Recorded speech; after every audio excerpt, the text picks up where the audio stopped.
صحیح بخاری حدیث نمبر 14۔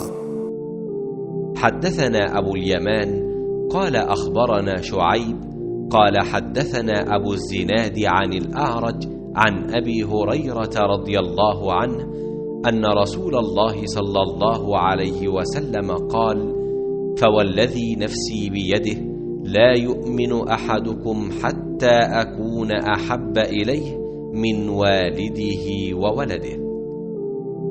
رسول کریم صلی اللہ علیہ وسلم نے فرمایا، قسم ہے اس ذات کی جس کے ہاتھ میں میری جان ہے، تم میں سے کوئی بھی ایماندار نہ ہوگا جب تک میں اس کے والد اور اولاد سے بھی زیادہ اس کا محبوب نہ بن جاؤں۔